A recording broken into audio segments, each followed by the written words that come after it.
Assalamualaikum warahmatullahi wabarakatuh. Pemirsa, kembali dengan saya Bila Hajar Fatimah di Breaking News Bamuswari.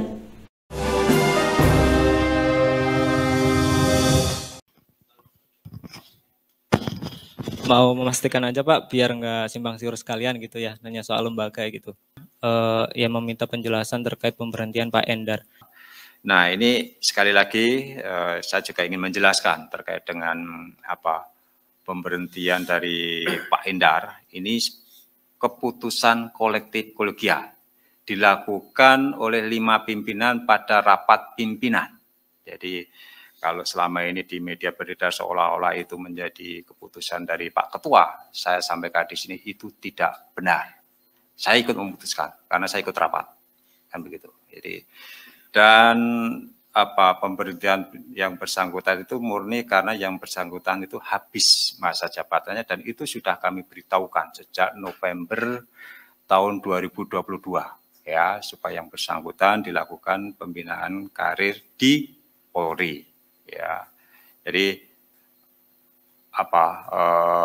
dan ya yang ramai di media sekarang ini kan, kenapa Polri sudah memperpanjang tapi KPK malah memberhentikan. Nah, pasal 3 teman-teman wartawan itu kan di sana disebutkan bahwa KPK itu adalah lembaga negara unsur eksekutif yang dalam melaksanakan tugas dan kewajibannya itu bersifat independen ya, bebas dari pengaruh unsur eksekutif, legislatif maupun yudikatif. Jadi KPK itu bukan lembaga subordinasi dari kepolisian ya, jadi kami berhak menentukan pegawai-pegawai yang bekerja di KPK ya, itu.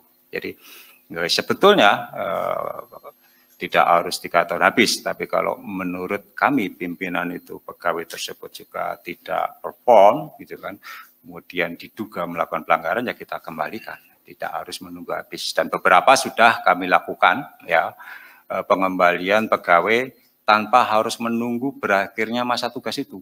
Ya, sudah pernah kami lakukan. Jadi, nah ini yang perlu teman-teman pahami ya. Jadi putusan untuk memberhentikan Pak Endar dengan hormat dan mengembalikan ke Polri itu dilakukan pembinaan karir itu adalah putusan pimpinan. Dan sekarang memang Pak Endar sudah melaporkan ke Dewas dan kita tunggu saja Dewas. Kami juga sudah komunikasi dengan Dewas agar segera dilakukan klarifikasi terhadap 5 pimpinan dan juga ke sekjen ya, supaya tidak berlarut-larut nanti isu yang nanti berkembang di luar itu kan. Kami juga yang berharap persoalan itu segera berakhir ya. Nanti Dewas yang akan melihat apakah putusan 5 pimpinan untuk memberhentikan Pak Endar ini sesuai ketentuan atau tidak, biar nanti menjadi keputusan Dewas ya. Ini kan juga OTT pertama ya Pak ya di tahun 2023. Dan OTT ini terjadi setelah berakhirnya tugas Pak Brigjen Endar Prihandono.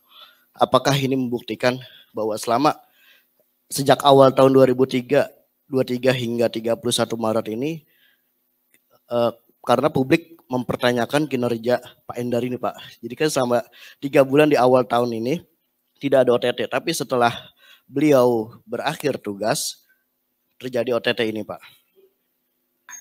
Saya yakin sebetulnya kegiatan tangkap tangan yang kami lakukan ini prosesnya sudah lama ya.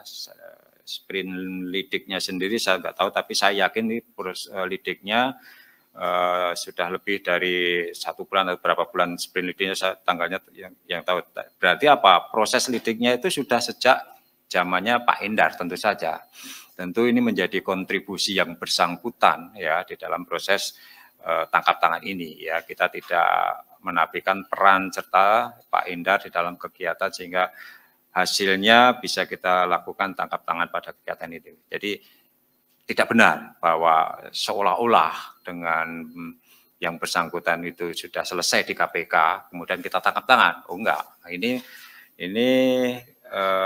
murni karena kecukupan alat bukti dan keyakinan dari tim ketika memutuskan untuk melakukan tangkap tangan itu baru dilakukan pada kemarin ya, tanggal 6 kemarin. Jadi nggak ada hubungannya dengan berakhirnya tugas Pak Endar di KPK.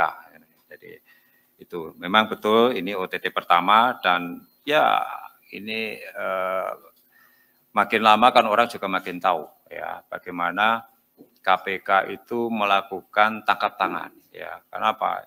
Ya semuanya kan terungkap di persidangan. Bagaimana KPK melakukan tangkap tangan ini semakin banyak orang yang sangat hati-hati ya. Jadinya orang yang ceroboh kemudian apalagi orang yang merasa percaya diri karena letak daerahnya itu jauh dari pusat pemerintahan.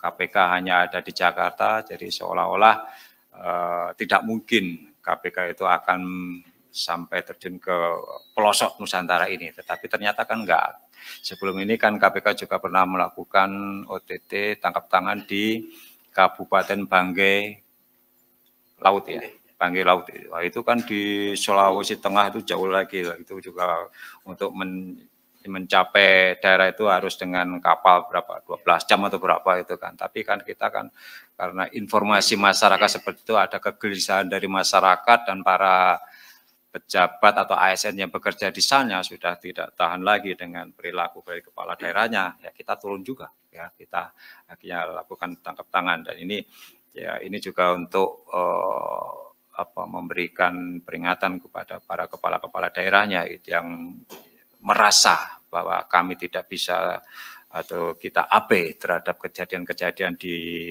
daerah-daerah yang jauh dari pusat pemerintahan gitu kan. Demikian breaking news Bambu Sore kali ini. Kita akan kembali di kabar Bambu Sore berikutnya. Saya Mila Hajarotimah beserta seluruh kru kerabat yang bertugas undur pamit. Billahi taufiq wal hidayah. Wassalamualaikum warahmatullahi wabarakatuh.